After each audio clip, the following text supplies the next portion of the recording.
Hello there, AP Gov, and here is our first lesson in the executive branch. So we're going to kind of go over all the necessary information for that. And so let us begin. So the first thing you need to know is that besides being a great musical, Alexander Hamilton did write many of the Federalist Papers, and the one that deals with the president is Federalist 70. And so we are going to be reading that this unit. So here's just a little bit of a review as far as what to expect, but you will have an assignment later this week on the Federalist 70 and what Hamilton said about the executive branch.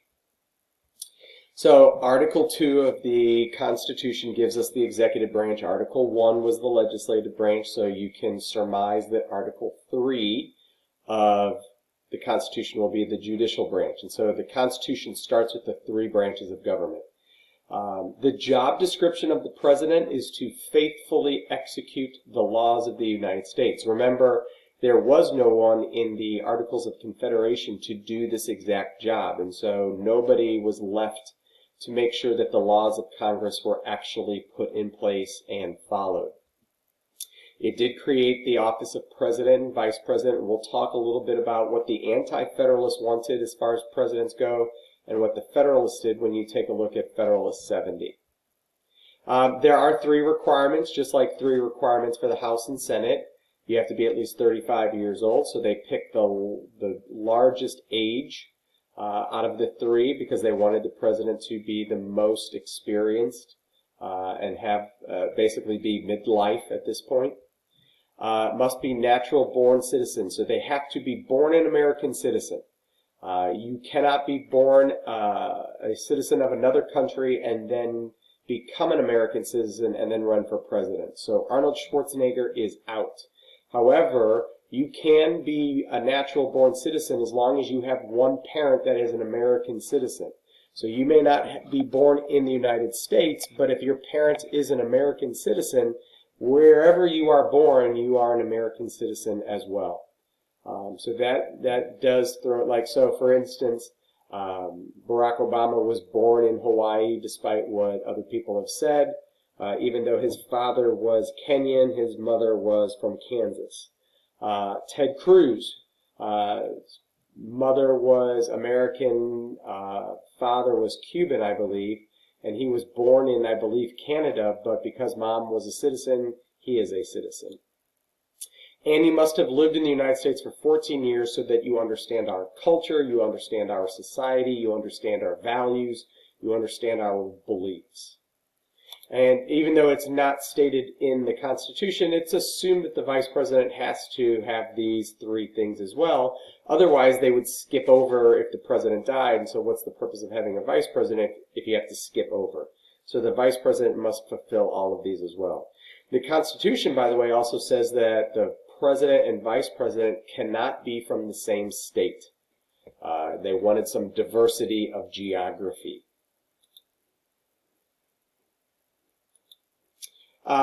The following are expectations of the president.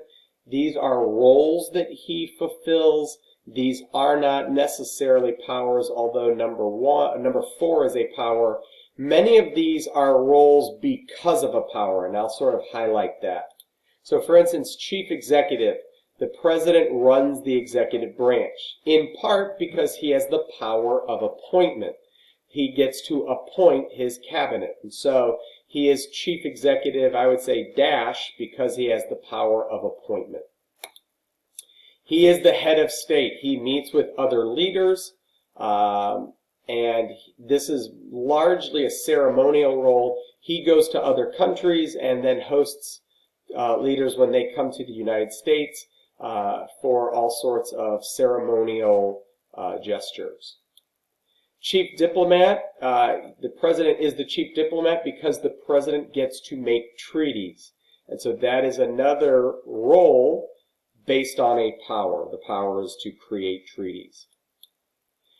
He is commander-in-chief, and so this is both a power and a role. Chief legislator based on two things. Number one, he is the chief legislator because he gives a State of the Union address once a year where he sort of lays out his goals for Congress to fulfill. Sometimes they do, sometimes they don't.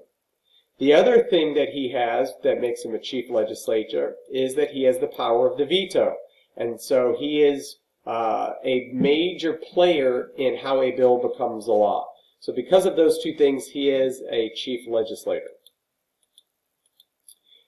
He is also the party leader. Donald Trump has very much made over the Republican Party.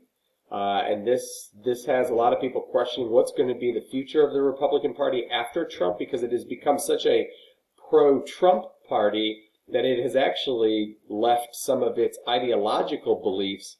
Will it go back to that? Or will everybody be a Trumpian type Republican afterwards? It'll be interesting to see what happens. And then economic leader. And it's somewhat unfair because the president has very little economic power, but we do blame the president when things are bad, and they often get credit when things are good. So then you ask the question, are all of those expectations fair to have of one person? And that's a very fair question, and we'll let that be a debate for another day. The executive power has grown because, number one, Congress has basically walked away from some of its duties, and so I would blame Congress for that. That we have asked the federal government to play a greater role, and therefore that one person, the president, it's much easier for them to step into that power void than it is the 535 people of Congress.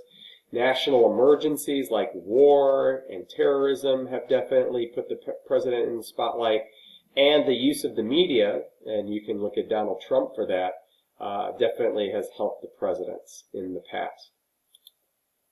Okay, so now we're going to go into the formal powers of the president. These are powers that are actually in the Constitution for the president. These would be enumerated powers or expressed powers or delegated powers to the president. So the first one, and by the way, the book broke it down into national security powers, legislative powers, administrative powers, and judicial powers. Again, these categories are not in the Constitution, but may help you remember some of the actual powers that the president has. So number one is commander-in-chief, which makes him or her the civilian leader of the military. The reason why that is key is because we want a civilian in charge and not a military person in charge, because we can outvote or impeach a civilian leader. We cannot outvote or impeach a general.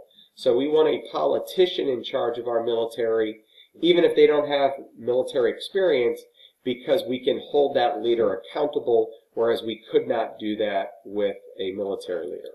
And so it also prevents a military dictatorship from happening in the United States like it did with Rome and Caesar, or the French with Napoleon. This does not mean that the president declares war. We already know from last unit that Congress has the ability to declare war, so I better not hear anybody talk about the president declaring war. And just to make sure that you know that, I want you to look up the War Powers Act of 1973, and you are going to be asked in tomorrow's lesson what that did and how it impacts the power of commander-in-chief. And I will tell you that there are two numbers that you are going to have to provide in your answer as to how the War Powers Act impacts the president.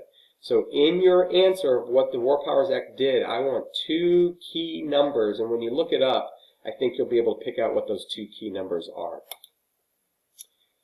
Number two, I'm going to just quickly go over that. Number two are pardons and reprieves.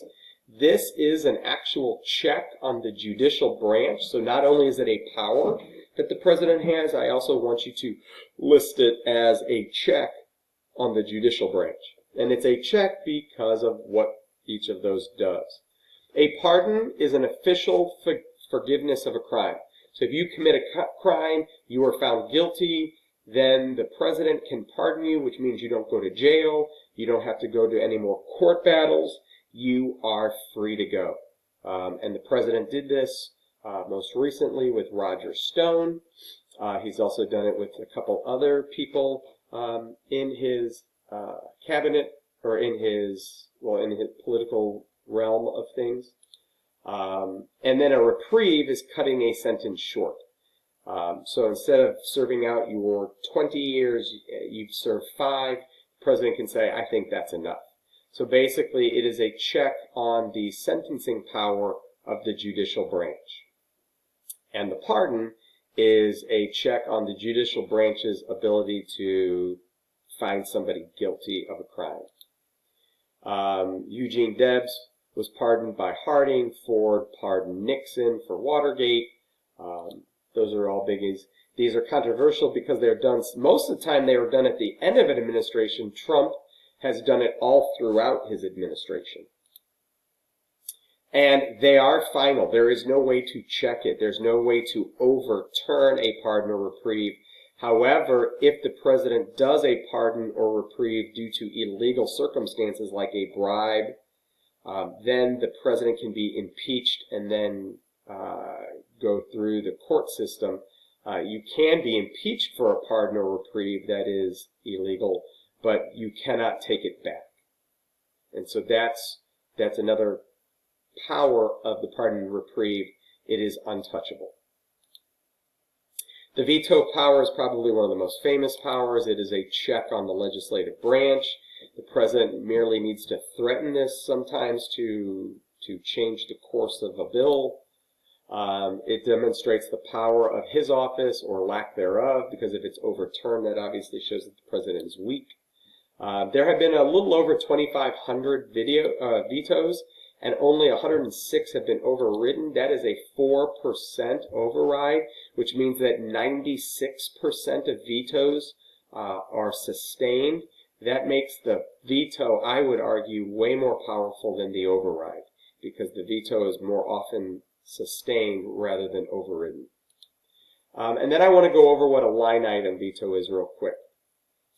A veto bombs the whole bill. What a line item veto would allow is for the president to go in and just cut strategic or specific parts of a bill. It is often assumed that if the line item veto was given to the president, this would be used primarily to cut spending in certain areas. That would be its primary purpose.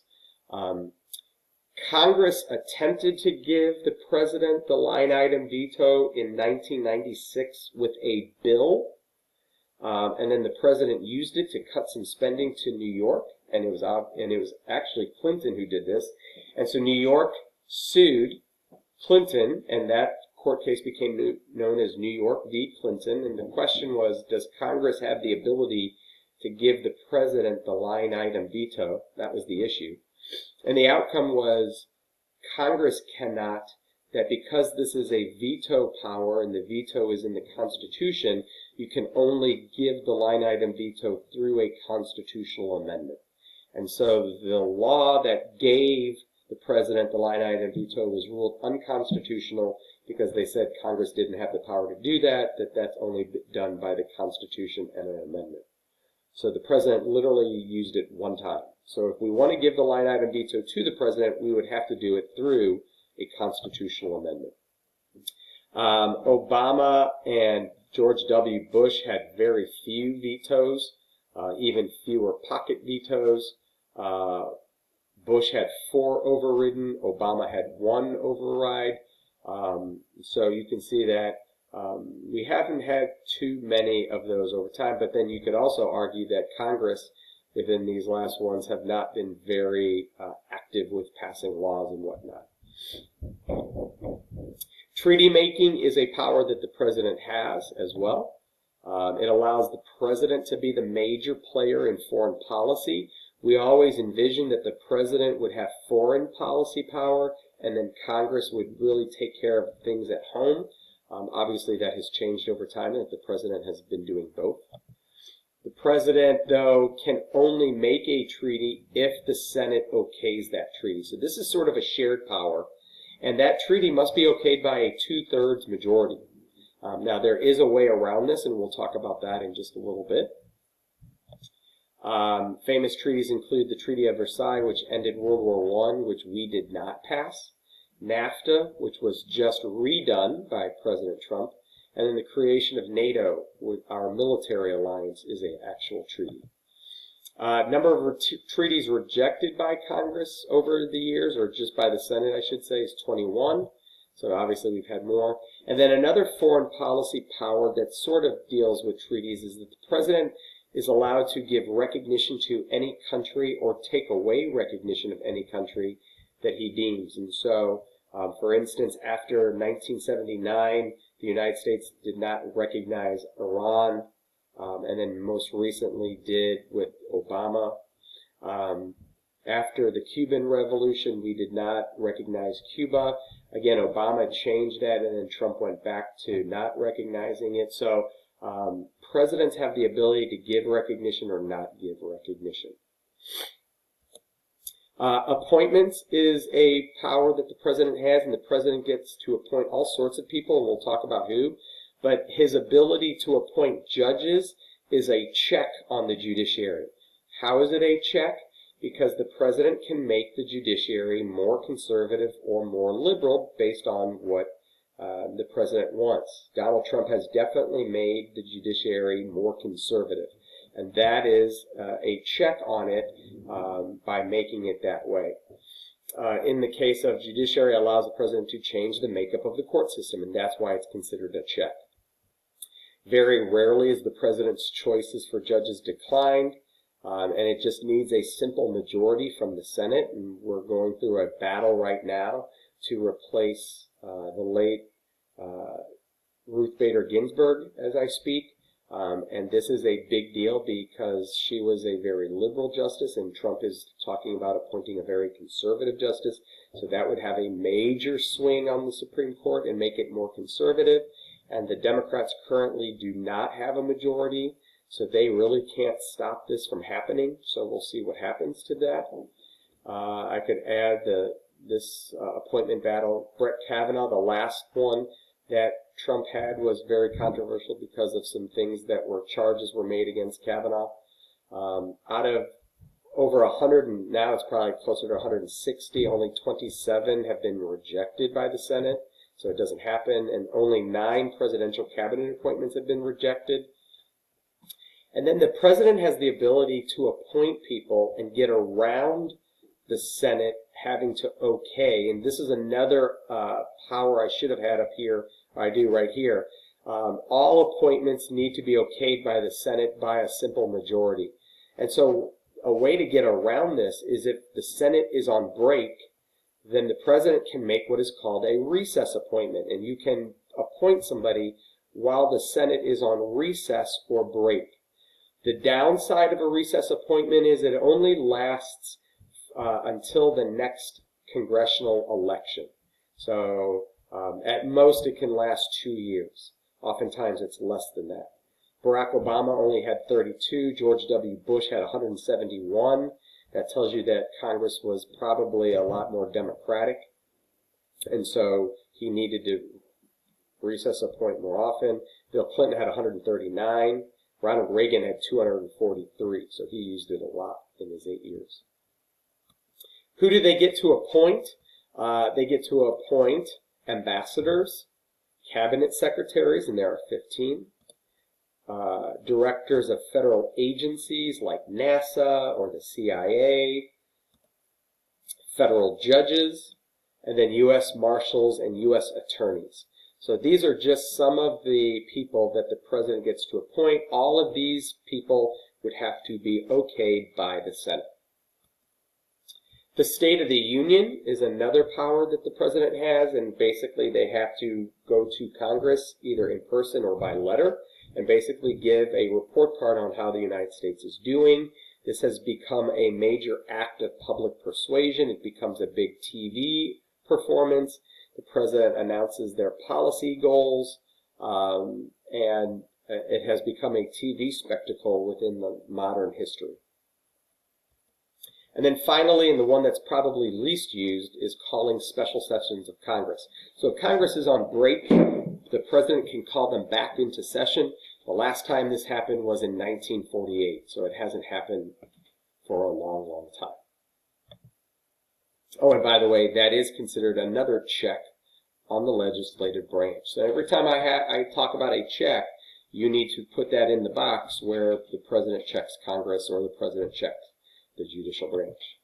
Now I want to go over the informal powers real quickly. These are the powers that the president does not have officially in the Constitution, but has them through tradition and through just being president. So they're also known as inherent powers. And so this just goes into why we have inherent powers. I'll let you look over this at your own convenience. You can just pause it and take a look at it.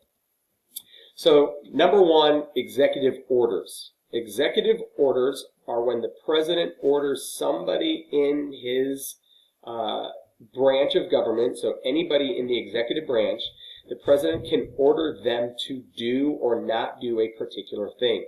And it basically has the power of a law, even though it doesn't go through Congress. And so think of an executive order like a law. Now, because it does not go through Congress, it is not permanent. The next president does not have to follow it because it is not a law. So for instance, Barack Obama did DACA, where he gave children who were brought here by illegal immigrant parents. He basically said, I'm not going to kick you out. I'm not going to look to deport you. And then Donald Trump reversed that and said, yes, I am going to do that. So, and why was Trump able to make that decision? Because it was not a law, it was an executive order. Executive orders can be declared unconstitutional, so they can be reviewed by the judicial branch, hence judicial review. And then here are some of the more famous executive orders in American history. And so here's some as well. Donald Trump is currently at 183 and counting. And then here's a little video that I'll let you play later on. Number two, executive agreements. So these are like treaties, but once again, they bypass Congress, or in this case, they just bypass the Senate. So it is like a treaty, but doesn't go through the Senate. Once again, because it doesn't go through the Senate, the next president does not have to follow it. And they can be ruled unconstitutional as well. So this is like a treaty, an executive order is like a law. Executive privilege is the ability of the president to keep information private and not let the other branches know what's going on. And this comes through the doctrine of separation of powers, that the president, in executing the laws of the United States, sometimes has to do it in some ways that are secret. And that's because we want the president to be able to have honest, frank discussions and not let it get out. If people, for instance, if people want him to bomb North Korea, he's got to be able to at least talk it out and weigh the pros and cons without letting it get to the public that, hey, I'm thinking of bombing North Korea. And then they might attack us before we even make a decision one way or the other. The need for candid advice. Most of the time this relates to military, diplomatic, or national security issues. That's really where this is allowed to happen. What has tried to happen is presidents have tried to expand this to other things, other areas, and say that it's national security, and then the courts have to determine, is it really national security or not? And the most famous court battle that this played out was U.S. v. Nixon, where Nixon was told to turn over his tapes of him having conversations with people in the Oval Office because they wanted to know, did he know about Watergate? Because he had always said, I do not. And then when Congress found out that he taped his conversations, they said, we want those tapes. And he said, no, because of national security, I'm going to invoke executive privilege. And the Supreme Court, in an 8-0 decision, said, sorry, that's not national security. That is not executive privilege.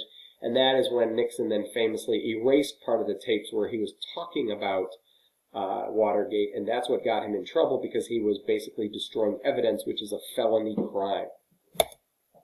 So that all led up to the fact that he was trying to use executive privilege, and the Supreme Court said, sorry, this is not an example of executive privilege. And then the final one is the bully pulpit. This is the ability of the president to use the media to draw attention on whatever he or she wants. And so this does highlight the relationship between the president and the media. Obviously, Donald Trump has been very successful at doing this with his use of Twitter. He is the first president to really use Twitter to make his formal statements and whatnot. And you can argue whether that's a good idea or a bad idea, but he has no doubt wanting to do that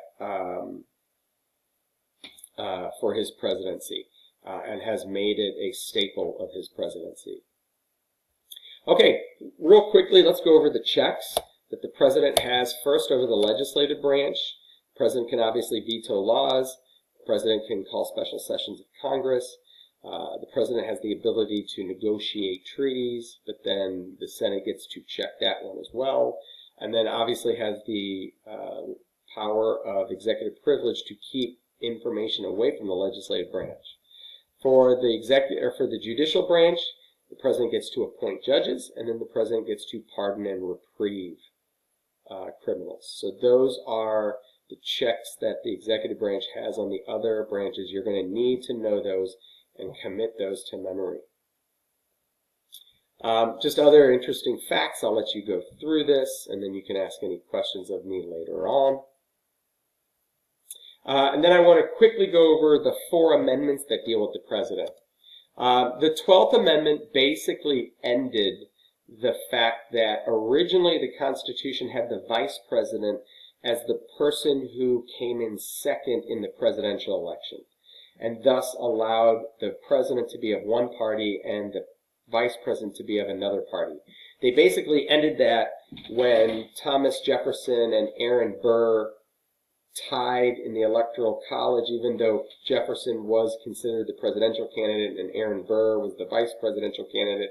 When Burr saw that he tied, he then tried to force a vote, which he did in the House of Representatives, and that's where Alexander Hamilton sided with Jefferson over Burr, and that's part of the reason why Hamilton and Burr end up dueling one another. So the 12th Amendment basically ends the practice of the vice president being the runner-up and starts the process of the president picking a vice presidential candidate and them running as what we say today, a ticket. The 20th Amendment moved Inauguration Day from March to January the 20th. So when we elect our president sometime in the first week in November, they don't actually take over till January 20th. And the reason why is because why is there such a gap is that the new president, the president-elect, has to name their government officials, and so that takes a little bit of time. If the president-elect dies in that time period, after the election but before they are inaugurated, then the 20th Amendment also says that the vice president-elect will become the new president, that we don't have to have another election. The 22nd Amendment, just remember two terms. The 22nd Amendment gives us 2 terms of president, or 10 years total, and I can explain that later on. And then finally, the 25th Amendment comes up with all of these weird what-if questions. So, for instance, it never said in the Constitution, if the vice president dies or resigns, how does that new vice president get picked? That would be through the president would appoint somebody, and then both houses would have to okay it. So that's a new process. What if the president needs to give up the position temporarily because of a surgical procedure, or something, then they can temporarily do that through a letter to the Speaker of the House or the President pro tem of the Senate, and then there would be another letter sent saying, I'm taking it back over. That has been used in modern times, again, mostly for medical practices. And then if the president, something were to happen, like they have a stroke or they have some sort of sickness, and they can't be impeached, obviously, for that, the vice president and a majority of the cabinet can write a letter removing the president. And if the president wants to challenge that, then 2/3 of Congress would have to back that up. So they're thinking, like, if the president has a stroke and is in a coma, obviously you can't impeach them, but you can also get rid of them, and so this allows for that to happen.